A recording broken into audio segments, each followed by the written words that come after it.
एक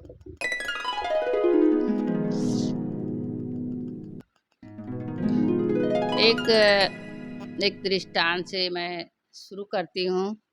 एक संत थे, वे मरणासन स्थिति में थे। उनका अंतिम समय आ गया था, उनका शरीर छूटने का समय आया था।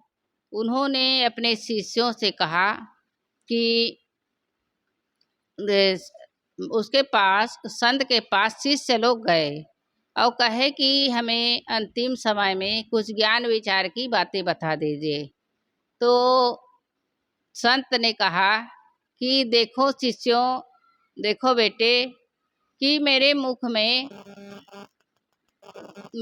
में दांत है कि नहीं। तो शिष्य ने कहा कि गुरुजी, मुख दांत तो एक भी नहीं है। तो फिर गुरु ने कहा कि जीभ है कि नहीं। तो शिष्य ने कहा हाँ जीभ है। तो गुरु जी ने शिष्यों से कहा कि बेटा, दांत जो है मुख में बाद में आती है, बाद में उगता है। जन्म से कई दिनों के बाद मुख में, बच्चों के मुख में दांत उगता है, बच्चा छोटा रहता है तो। और जीभ तो जन्म से ही रहता है।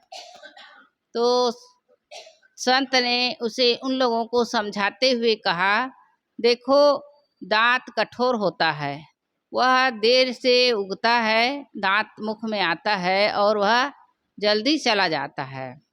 और जीभ जो है जन्म से ही रहता है और वह नरम होता है, कोमल होता है। उसी प्रकार से तुम लोग भी विनम्र रहना। इसलिए सदगुरु कबीर साहब कहते हैं, सब ते लघुता भली, लघुता से सब होय, जस दुतिया को चंद्रमा, शीश नवे सब कोय। जैसे लघुता, सब ते लघुता भली, संसार में विनम्र होना सबसे बड़ी बात है, अच्छी बात है।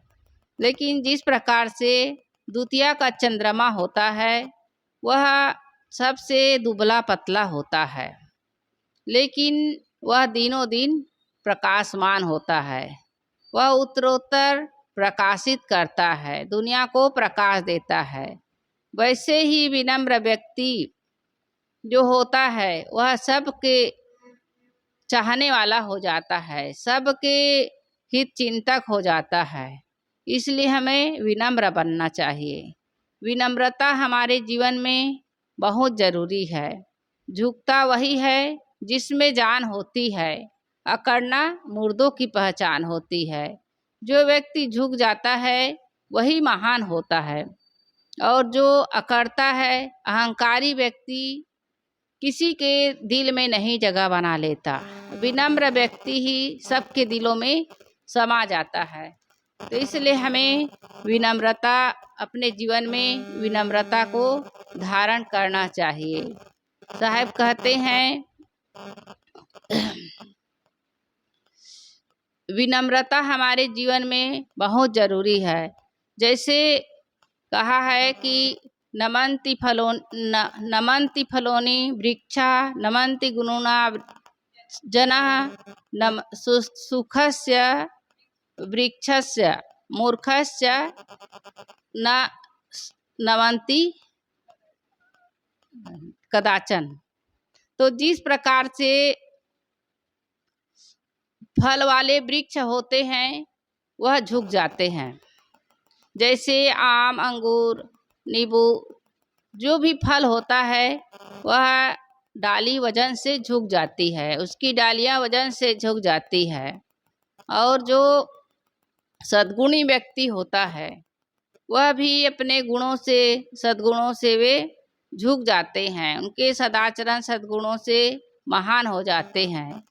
और जो वो सूखा पेड़ होता है वह अकड़ा ही रहता है, वह कभी झुकता नहीं है। वैसे ही मूर्ख मनुष्य होते हैं, वे कभी किसी के सामने वे झुकते नहीं हैं। जिस प्रकार रावण कहता है मैं टूट सकता हूँ लेकिन झुक नहीं सकता। इसी प्रकार से जो अहंकारी व्यक्ति होता है वह कभी किसी के सामने झुक नहीं सकता है। तो हमारे जीवन में विनम्र होना बड़ी बात है। बड़े बड़ाई रहीम कवि कहते हैं, बड़े बड़ाई ना करे, बड़े न बोले बोल, रहीमन हीरा का कहे, लाख टका मेरा मोल।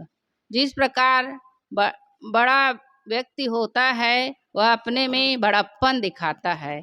जो हीरा होता है वह कभी नहीं कहता जौहरी से कि मेरा अमूल्य कीमत है, मेरा बहुत कीमत है। उसको तो जौहरी ही उसका कीमत बता सकता है कि वह कितने कीमत का है। तो वैसे ही जो विनम्र व्यक्ति होता है वह के हित चिंतक हो जाता है। सब व्यक्ति के उसके वह प्रशंसनीय हो जाता है। कहा जाता है कि एक बार महाभारत युद्ध होना था, तो उस समय युधिष्ठिर जो है कृष्ण के पास जाते हैं और कहते हैं कि मेरे पक्ष में हो जाइए। तो और इधर दुर्योधन भी जाते हैं कृष्ण के पास और कहते हैं उसे भी अपने पक्ष में लाने के लिए। तो कृष्ण कहते हैं ठीक है, सुबह आ जाना। तो दुर्योधन जो है बहुत सुबह ही वह चले जाते हैं कृष्ण जी के पास। उनके जब वो बिस्तर से उठे नहीं रहते हैं तभी वह चले जाते हैं उनके शयन कक्ष में, और जा कर के उसके सिरहाने के तरफ एक कुर्सी रखी रहती है, वहीं बैठ जाता है। और उसके बाद कुछ समय के बाद अर्जुन जाते हैं कृष्ण के पास उनके शयन कक्ष में, और अर्जुन जाते हैं तो उनके पैर की तरफ जाकर बैठते हैं। तो फिर कुछ समय के बाद श्री कृष्ण जी का नींद खुलता है। वो उठते समय देखते हैं कि अर्जुन उसके सामने बैठे हैं। तो कृष्ण जी कहते हैं कि अरे अर्जुन आ गए। तो फिर अर्जुन के पक्ष में जो कृष्ण भगवान जी हैं उनके साथ में उनके सेनानी बन करके युद्ध में चले जाते हैं। तो जो व्यक्ति विनम्र होता है उसके सभी साथ देने वाले होते हैं। जो अहंकारी व्यक्ति जो है अपने अकड़ के कारण, अहंकार के कारण वे कभी सम्मान नहीं पा सकता है। कहा जाता है कि एक बार एक पहाड़ के पास गुलाब का पौधा था, और उस गुलाब के पौधे के पास एक चट्टान था, और उस चट्टान पर चढ़ करके लोग उस गुलाब के फूल को तोड़ने जाते थे। तो गुलाब को बहुत अहंकार था कि मैं कितना अच्छा हूँ, मैं कितना सुंदर हूँ कि लोग मुझे तोड़ने के लिए आते हैं और मंदिर में भगवान में ले जा कर के चढ़ाते हैं। लेकिन जो चट्टान था वह बेचारा सहता रहा, उनके वाक्य को सहता रहा। वो कई बार उन्हें उल्लाहना करते, व्यंग करते, लेकिन ऐसा समय आया कि उस चट्टान को एक शिल्पकार के नज़र में पड़ गए। तो उस शिल्पकार ने उस पत्थर को देखा और उसे ले जा करके वह बहुत सुंदर मूर्ति बनाया, और उस मूर्ति बनाया और एक भव्य मंदिर का निर्माण किया, और उस मूर्ति को ले जा करके उस मंदिर में स्थापना किया। तो जब उस मूर्ति पर जब उसी गुलाब को तोड़ करके मूर्ति पर चढ़ने लगे, जब तो गुलाब का अभिमान चूर हो गया। वैसे ही कई अभिमानी व्यक्ति होते हैं, अपने आप को बहुत बड़ा समझने लगते हैं, हम किसी से कम नहीं हैं। इस प्रकार लोग अपने आप में अहंकार करते हैं और एक दूसरे को नीचा दिखाने का प्रयास करते हैं, नीचा दिखाते हैं। तो हमें अहंकार नहीं करना चाहिए, क्योंकि कुछ दिन का जीवन है, पता नहीं कब यह शरीर छूट जाएगा। तो हमें सबके साथ विनम्रतापूर्ण व्यवहार करना चाहिए। जो विनम्र व्यक्ति होता है वही सबके सराहनीय हो जाता है। जैसे हम नीचे करके ही जो नल होता है वह उसका मुख नीचे रहता है। हम जब पानी पीते हैं तो नीचे करके ही हम पानी पीते हैं। समुद्र जो होता है वह सभी जलाशयों का पानी, सभी नदियों का पानी वे समुद्र जो है ग्रहण करता है। नीचे होकर के ही वह सभी जलों को, जलाशयों का जल ग्रहण करता है। वैसे जो विनम्र व्यक्ति होता है, कितना भी उसके जीवन में परेशानी हो, कुछ भी आ जाए, कठिनाइयाँ आ जाए, वह सहन करता है। सहन करने में ही भलाई है। तो कहा जाता है कि खजूर का पेड़ होता है, बड़ा हुआ सो क्या हुआ, जैसे पेड़ खजूर पंथी को छाया नहीं, फल लागे अति दूर। जैसे खजूर का पेड़ होता है वह बड़ा होता है, लेकिन उसमें कोई छाया नहीं मिलती है और ना ही किसी को फल मिलता है। लेकिन जो छोटा भी पेड़ होता है वह छाया देता है और फल भी देता है।